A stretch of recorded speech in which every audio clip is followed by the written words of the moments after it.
Hello students, welcome to Suman master class YouTube channel. আজ আমরা রায়মার্টিন প্রশ্নবিচিত্রা 2026 এর সপ্তম শ্রেণী পরিবেশ বিজ্ঞান বিষয়ের প্রথম model school Alipurduar Mac William high স্কুলের জীবনবিজ্ঞান এবং ভৌতবিজ্ঞান অংশের প্রতিটি দাগের সম্পূর্ণ সমাধান এই ভিডিওতে আলোচনা করব। তোমরা সম্পূর্ণ ভিডিওটি মনোযোগ সহকারে দেখো, আশা করি ভালো লাগবে তোমাদের। প্রথম প্রশ্ন, মানুষের দেহে সোডিয়াম মৌলের ওজনানুপাতিক শতাংশ কত? 0.2%। আলোর বিক্ষিপ্ত প্রতিফলন ঘটার শর্ত কি? বিক্ষিপ্ত বা অমসৃণ প্রতিফলক। ফারেনহাইট স্কেলে জলের স্ফুটনাঙ্ক কত? আমরা জানি জল ফুটে বাষ্পে পরিণত হয় 100 ডিগ্রি সেন্টিগ্রেড তাপমাত্রায়, তো সেইটা ফারেনহাইটে কত হবে? 212 ডিগ্রি ফারেনহাইট। মন্দনের এসআই একক কি? যেটাই ত্বরণের একক সেটাই হলো মন্দনের একক। এসআই একক কত হবে, বা উত্তরটা কী হবে? Metre per second square. তেঁতুল ফলে কি অ্যাসিড থাকে? Tartaric acid. ফেরিক অক্সাইডের সংকেত কি? Fe2O3। রংধনু আলোর বিচ্ছুরণের একটি কৃত্রিম ঘটনা, কথাটি মিথ্যা। উত্তরটি হচ্ছে কি? প্রাকৃতিক ঘটনা। ক্যাটায়ন এবং অ্যানায়ন যুক্ত হয়ে মৌল যৌগ গঠন করলে আধান সবসময়ের জন্য শূন্য হয়, কথাটি সত্য। হাড়ের প্রধান উপাদান হলো ক্যালসিয়াম ফসফেট যৌগ, কথাটি সত্য। ক্রিয়া এবং প্রতিক্রিয়া একই বস্তুর উপর ক্রিয়া করে, কথাটি ভুল। কথাটি হচ্ছে আলাদা বস্তুর উপর ক্রিয়া করে। তাপ মাপক যন্ত্রটি হলো ক্যালোরিমিটার, কথাটি সত্য। 3 দাগের প্রশ্ন, 2H2O2 অর্থাৎ হাইড্রোজেন পারক্সাইড তাপের প্রভাবে জল এবং অক্সিজেনে পরিণত হয়। এটি কি ধরনের বা কোন ধরনের বিক্রিয়া? উত্তরটি হচ্ছে বিয়োজন বিক্রিয়া। উত্তরটি লক্ষ্য করো তোমরা, এটি একটি যে হাইড্রোজেন পারক্সাইড তড়িতের প্রভাবে হাইড্রোজেন অক্সিজেনে পরিণত হচ্ছে, এটি একটি বিয়োজন বিক্রিয়ার উদাহরণ। ঈষৎ স্বচ্ছ মাধ্যম হলো ঘষা কাঁচ। ঈষৎ স্বচ্ছ মাধ্যম হলো কি? ঘষা কাঁচ। প্রদত্ত কোন উপাদান শরীরে বৃদ্ধি পেলে রক্তচাপ বৃদ্ধি পায়? NaCl। দেখো উত্তরটি এখানে রয়েছে যে রক্তচাপ বাড়তে সাহায্য করে কে? নুন। আর আমরা জানি যে নুনে থাকে যে উপাদান তার নাম কি? NaCl। বস্তুটি ত্বরণ সৃষ্টির জন্য প্রয়োজন হলো বেগ। ত্বরণের ক্ষেত্রে বেগ কথাটি উল্লেখ রয়েছে, অর্থাৎ ত্বরণের সঙ্গে বেগ বৃদ্ধির হার রয়েছে, সেই জন্য উত্তরটা কি হবে? বেগ। কোনটি প্রোটিন জাতীয় পলিমার নয়? উত্তরটি হচ্ছে শর্করা, কারণ এগুলো সবই প্রোটিন দিয়ে তৈরি আমরা জানি, তাই উত্তরটি এখানে হচ্ছে শর্করা। 4 দাগের প্রথম প্রশ্ন, হাতে ইথার ঢাললে ঠান্ডা অনুভূত হয় কেন? হাতে স্পিরিট বা ইথার ঢাললে ওই জায়গায় ঠান্ডা উদ্ভূত হয়, কারণ স্পিরিট বা ইথার হলো উদ্বায়ী পদার্থ। এই ধরনের পদার্থ খুব তাড়াতাড়ি বাষ্পীভবন হয়। বাষ্পীভবনের জন্য দরকার হয় লিন তাপ। স্পিরিট ওই লিন তাপ কোথা থেকে নেয়? আমরা জানি যে স্পিরিট তার আশেপাশের পরিবেশ অর্থাৎ এবং হাত থেকেই সে লিন তাপটাকে সংগ্রহ করে, ফলে হাতের ওই অংশ তখন তাপটা হারায়, ফলে ওই অংশটা কি হয় না? ঠান্ডার অনুভূত হয়, অনুভব হয়। পারদ এবং ক্যাডমিয়াম ধাতব যৌগের ক্ষতিকারক প্রভাবগুলি লেখো। আমরা জানি যে পারদ দূষণের ফলে মানবদেহে মিনামাটা রোগ হয়, আর ক্যাডমিয়াম দূষণের ফলে মানবদেহে ইটাই বা অনেক বইতে ইটাই রোগ নামে পরিচিত এই রোগটা হয়। পরের প্রশ্ন, W=F×D বলতে কি বোঝায়? অর্থাৎ W সমান হলো ওয়ার্ক বা কাজ, F সমান বল, ফোর্স বা বল, আর D ফর ডিস্টেন্স বা সরণ। তাহলে W= কি হলো না? কার্য সমান প্রযুক্ত বল গুণিতক প্রযুক্ত বলের প্রভাবে বস্তুর সরণের পরিমাণ। SI পদ্ধতিতে বলের একক কি? SI পদ্ধতিতে বলের একক হলো নিউটন। পরের প্রশ্ন, নিউটনের দ্বিতীয় গতিসূত্রটি বিবৃতি করো। দ্বিতীয় গতিসূত্রটি হলো বস্তুর ভরবেগ পরিবর্তনের হার বস্তুর ওপর প্রযুক্ত বলের সঙ্গে সমানুপাতিক। বল যেদিকে প্রযুক্ত হয় ভরবেগের পরিবর্তনও সেই দিকেই ঘটে। পরমাণুর নিউক্লিয়াস কাকে বলে? প্রশ্নটি রায়ার মার্টিন সহায়িকার 167 পেজে রয়েছে। পরমাণুর কেন্দ্রে একটি ছোট জায়গায় যেখানে প্রোটন এবং নিউট্রনগুলো জোটবদ্ধ অবস্থায় থাকে তাকে পরমাণু কেন্দ্রক বা নিউক্লিয়াস বলা হয়। কোন পরমাণুর কেন্দ্রকে নিউট্রন কণা নেই? আমরা জানি যে হাইড্রোজেনের আইসোটোপ 3টি, প্রোটিয়াম, ডয়টেরিয়াম এবং ট্রিসিয়াম। তার মধ্যে সাধারণ হাইড্রোজেন বা প্রোটিয়ামে কোনো নিউট্রন কণা নেই। বর্ষাকালে খাদ্য লবণ ভিজে ওঠার কারণ কি? প্রশ্নটা রায়ার মার্টিন সহায়িকার 225 পেজে রয়েছে। খাদ্য লবণ বা নুনের মূল উপাদান হলো সোডিয়াম ক্লোরাইড। এছাড়াও নুনে ক্যালসিয়াম এবং ম্যাগনেসিয়াম ক্লোরাইডের লবণ মিশে থাকে। সোডিয়াম ক্লোরাইড বায়ু থেকে জল শোষণ করতে পারে না, কিন্তু ক্যালসিয়াম ক্লোরাইড বা ম্যাগনেসিয়াম ক্লোরাইড উদ্গ্রাহী পদার্থ হওয়ার জন্য বায়ু থেকে জল শোষণ করতে পারে, ফলে ওই জল খাদ্য লবণ বা নুন দ্রবীভূত হয়ে যায় বা গলে যায়। কিন্তু এখানে তোমরা লিখবে ওই জল মানে ওই নুন কি করতে পারে, যেহেতু জল শোষণ করতে পারে সেই জন্য নুনটাকে ভেজা ভেজা বলে মনে হয়। এই কথাটা দ্রবীভূত হয়ে যায়, গলে যায় না লিখে শুধু লিখবে যে জলটা নুনটা এই জন্য ভেজা ভেজা বলে মনে হয়। 5 দাগের প্রশ্ন, জলীয় দ্রবণে HCl এর বিয়োজন বিক্রিয়াটি ব্যাখ্যা করো। জলের মধ্যে হাইড্রোক্লোরিক অ্যাসিড বা HCl যোগ করলে তা জলীয় দ্রবণে আয়নিত হয়ে হাইড্রোজেন আয়ন এবং ক্লোরাইড আয়ন উৎপন্ন করে। HCl বিয়োজিত হয়ে H++Cl- উৎপন্ন করে। লঘু ক্ষারীয় দ্রবণে ফেনোলেপথ্যালিনের রং কি? দেখতে পাচ্ছি আমরা ক্ষারীয় দ্রবণে ফেনোলেপথ্যালিনের বর্ণ কেমন হবে? গোলাপি।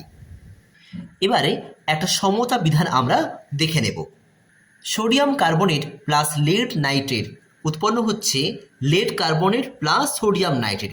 এই বিক্রিয়াতে আমরা দেখতে পাচ্ছি যে সমান সমীকরণের বাম দিকে অর্থাৎ বিক্রিয়কের মধ্যে রয়েছে সোডিয়াম দুটো, কার্বন একটি, কার্বন একটা, অক্সিজেন রয়েছে এখানে তিনটি, এখানে 3 2 6টি, এই করে 3 6 9 9টি হলো। লেড রয়েছে কতগুলো? একটি, এবং নাইট্রোজেন রয়েছে কতগুলো? দুটি।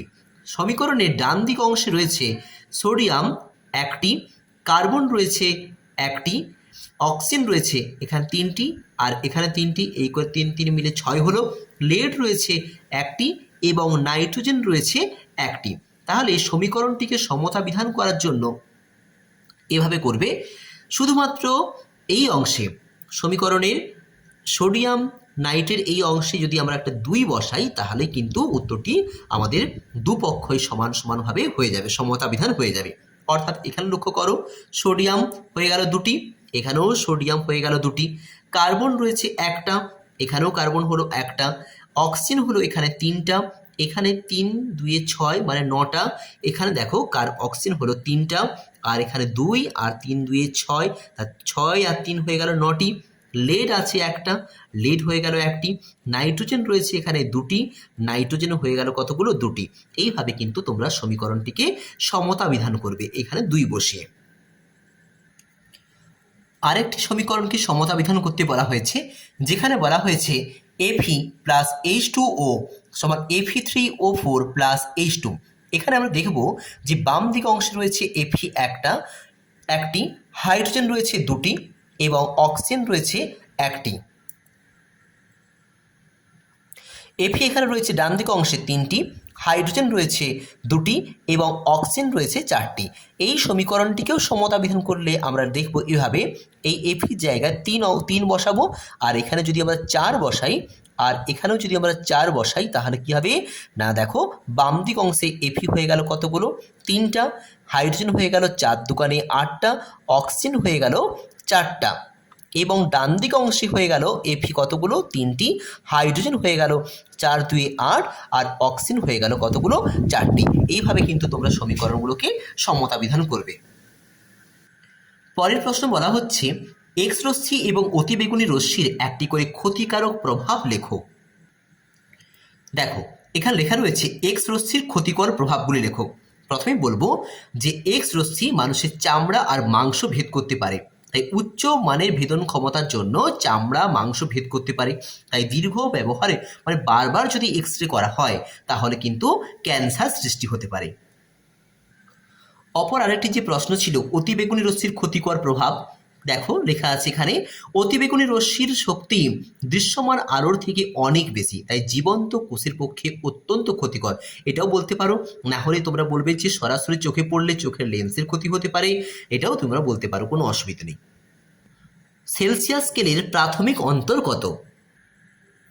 দেখো সেলসিয়াস স্কেলের নিম্ন স্থিরাঙ্ক হলো 0 ডিগ্রি সেন্টিগ্রেড আর ঊর্ধ্ব স্থিরাঙ্ক 100 ডিগ্রি সেন্টিগ্রেড।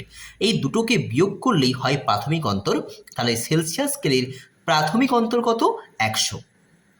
পরের প্রশ্নে বলা হয়েছে 104 ডিগ্রি ফারেনহাইট তাপমাত্রাকে সেলসিয়াস স্কেলে প্রকাশ করো।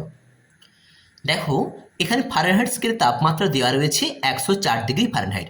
আমরা সূত্রটা জানি C/5 is equal to F-32/9।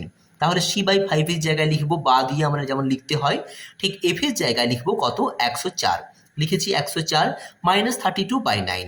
এবারে নিয়মটা কি না C/5 মানে কোণাকুণি গুণ করতে হয়, 9 এর সঙ্গে C গুণ করলে 9C, আর 104 থেকে 32 বিয়োগ করলে হচ্ছে 72, সেই 72 সঙ্গে 5 গুণ করলে 5 গুণিত 72।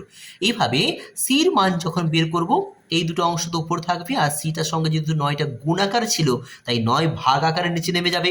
তাহলে 9 কতই 72 হলো, 9 8 72, 8-এর সঙ্গে 5 গুণ করলে 8 5 40। তাহলে দেখতে পেলাম সির মান কত হলো 40। অর্থাৎ 104 ডিগ্রি ফারেনহাইটকে সেলসিয়াস স্কেলে প্রকাশ করলে সেলসিয়াস স্কেলে তাপমাত্রা কত হবে 40 ডিগ্রি সেন্টিগ্রেড। অথবা প্রশ্নে বলা হয়েছে আলোক রশ্মি ঘন মাধ্যম থেকে লঘু মাধ্যমে প্রবেশ করলে কিরূপ পরিবর্তন হয়, চিত্র এঁকে বুঝিয়ে দাও। দেখো এখানে বলা হচ্ছে আলোক রশ্মি ঘনতর মাধ্যম থেকে লঘু মাধ্যমে প্রবেশ করা। এই উপরের অংশটিকে মনে করো ঘন মাধ্যম আর নিচের অংশটিকে মনে করো লঘু মাধ্যম। তাহলে ঘন মাধ্যম থেকে যখন লঘু মাধ্যমে আলোক রশ্মিটি এই অভিলম্ব অংশ দিয়ে বিভেদ তল দিয়ে যখন প্রতিষ্ঠিত হচ্ছে তখন কি হলো না অভিলম্ব থেকে, এই যে লম্বা অংশটা অভিলম্ব তোমরা জানো, এই অভিলম্ব অংশ থেকে কি হলো না দূরে সরে গেল। অর্থাৎ আপতন কোণ যদি হয়ে থাকে PON যদি আপতন কোণ হয় তাহলে প্রতিসরণ কোণটা কত রয়েছে না QON, যেটা যে বড়। তাহলে আপতন কোণ প্রতিসরণ কোণ এর চেয়ে ছোট হচ্ছে, আপতন কোণটা ছোট হচ্ছে, প্রতিসরণ কোণটা বড় হচ্ছে। কারণ আমরা জানি যে আলোক রশ্মি ঘন মাধ্যম থেকে লঘু মাধ্যমে প্রতিষ্ঠিত হলে যে প্রতিসরণ কোণটা আপতন কোণের থেকে বড় হয়ে যায়, প্রতিসরণ কোণটা কি হলো বড় হয়ে গেল।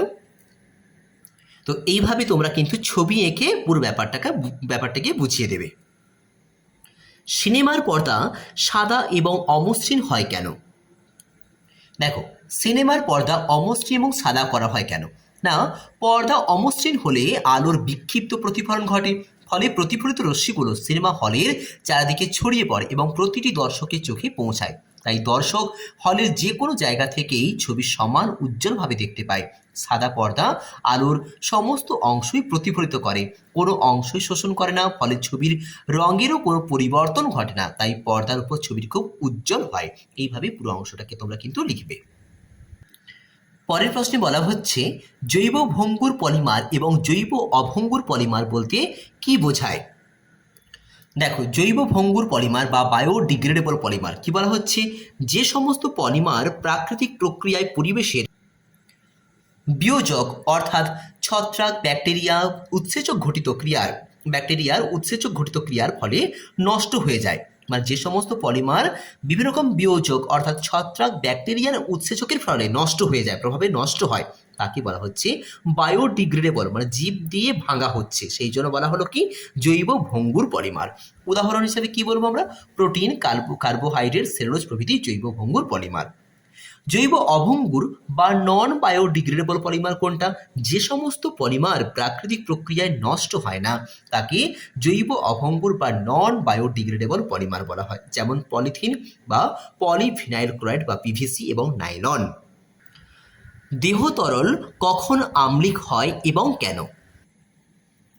বিভিন্ন জীবাণু যখন আমাদের দেহে রোগ সৃষ্টি করে তখন দেহকোষে ল্যাকটিক অ্যাসিডের পরিমাণটা বৃদ্ধি পায়, তখন দেহ তরলটাও কিন্তু আম্লিক হয়ে যায়। এছাড়া বিভিন্ন কারণে যখন পেশিতে ল্যাকটিক অ্যাসিডের পরিমাণ বৃদ্ধি পায় বা রক্তে গ্লুকোজের পরিমাণ যখন স্বাভাবিকের থেকে বেশি হয় তখন দেহকোষে অ্যাসিডের পরিমাণটাও বেড়ে যায়। ফলে অ্যাসিড বেড়ে যাওয়া মানে কি রক্তেও অ্যাসিডের মানটা বাড়ছে, আর রক্ত কি এক ধরনের দেহ তরল, সেই জন্য আমরা এই দুটো উত্তরকে কিন্তু বেছে নিতে পারি। এবার জীবনবিজ্ঞান অংশের প্রথম প্রশ্ন দেখব, মানুষের দেহে কোথায় মায়োসিন প্রোটিন থাকে? দেখো সম্পূর্ণ ছকটা তোমাদের সামনে তুলে ধরা হয়েছে। এই যে মায়োসিন প্রোটিন থাকে কোথায় না, আমরা জানি যে পেশিতে থাকে অ্যাক্টিন এবং মায়োসিন প্রোটিন। SPM এর সম্পূর্ণ নাম কি? SPM এর সম্পূর্ণ নাম হলো সাসপেন্ডেড পার্টিকুলেট ম্যাটার। মানব বৃক্কে ওজন হিসাবে শতকরা কত শতাংশ জল থাকে? মানববৃক্কে 83% জল দেখতে পাওয়া যায়। রোনাল্ড রস কোন সালে নোবেল পুরস্কার পান?